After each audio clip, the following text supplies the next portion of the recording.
They know not what they do. Father, forgive them, for they know not what they do. Sa lahat ng kabutihan na ginawa ng ating Panginoong Hesukristo, alam nyo, ang ganti sa kanya ng mga tao ay ang dura, ang sampal, ang pagsuntok, ang pagpapahirap, ang pagpapasakit, ang pagpapako sa krus. Pero sa kabila ng yan, mga kaibigan, mga kapatid, kung gaano kamahal ng ating Panginoong Hesukristo ang mga tao, ay hindi siya gumanti. Ang sinabi niya, patawarin ang mga taong ito dahil hindi nila alam ang kanilang ginagawa. Ganon din naman ikaw bilang Kristiyano, bilang mananampalataya ng Panginoong Hesukristo.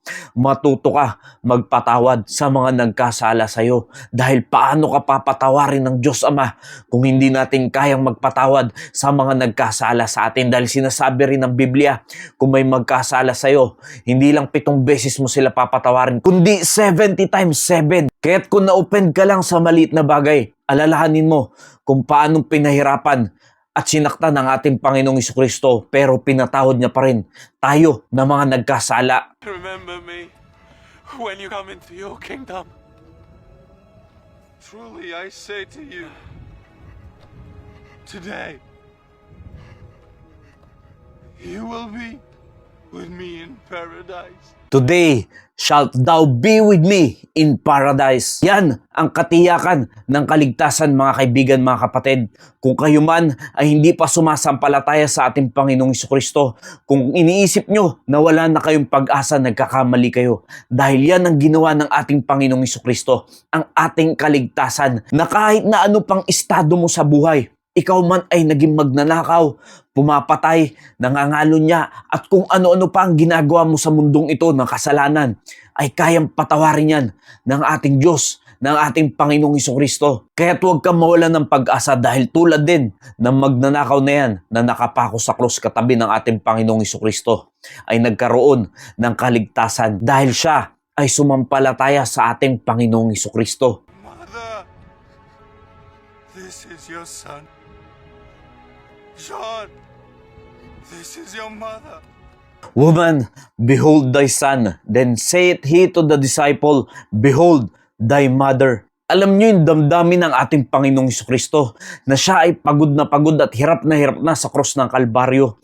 Pero sa kabila ng yan ay naisip niya pa rin ng kanyang ina kung ano ang magiging kalalagayan niya dahil siya ay mawawala na sa mundong ito at siya ay pinagtagubilin niya kay John. Ganun ka-selfless ang ating Panginoong Hesukristo, mga kaibigan, mga kapatid, na sa kabila ng kanyang paghihirap ay mas inaalala niya pa rin ang kalalagayan ng iba.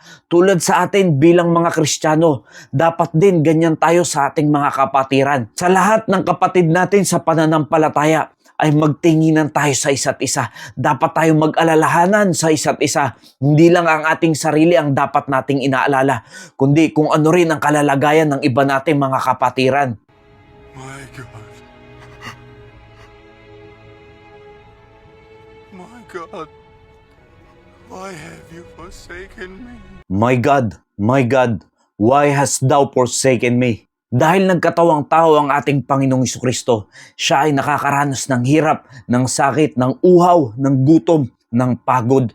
Pero sa kabila ng yan, na siya na walang sala, ay inari niya na siyang may sala para sa ating mga kasalanan, upang tubusin tayo sa kasalanan, upang magkaroon tayo ng kaligtasan. At alalahanin natin, mga kaibigan, mga kapatid, ang Diyos ay ayaw sa kasalanan. Kaya't yung tagpong yan ay nakakadurog ng puso na ang ating Panginoong Hesukristo ay nagtiis sa lahat ng sakit, nagsakripisyo para sa atin. At ang Diyos Ama ay nanahimik para lang ikaw at ako ay makaranas ng kaligtasan, dahil kung hindi mangyayari ang bagay na yan, wala tayong kaligtasan sa panahon natin ngayon. I thirst. I thirst.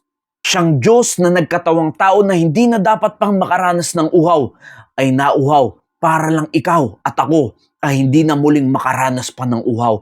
Dahil sinasabi ng Biblia, siya ang tubig ng buhay, siya ang living water. Sino man ang sumampalataya sa ating Panginoong Hesukristo ay hindi na muling mauuhaw pa. At hindi pang pisikal, kundi pang spiritual, dahil tayo ngayon na mananampalataya ng Panginoong Hesukristo ay ginagabayan na ng banal na spirito. It's finished. It is finished. Ngayon ay marami pa rin nagpepenitensya, marami nagpapapako sa krus, maraming lumuluhod, naglalakad, nag-aalay-lakad para lang sa kanilang kasalanan, para raw mabayaran ng kanilang kasalanan.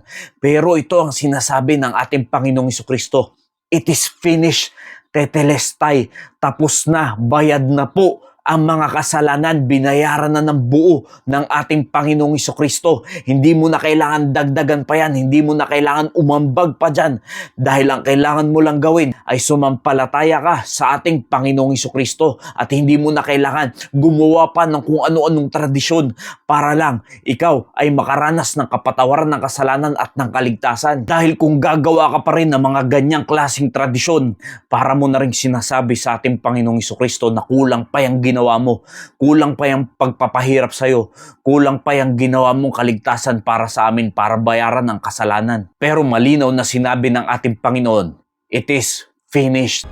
Father, into your hands I commend my spirit.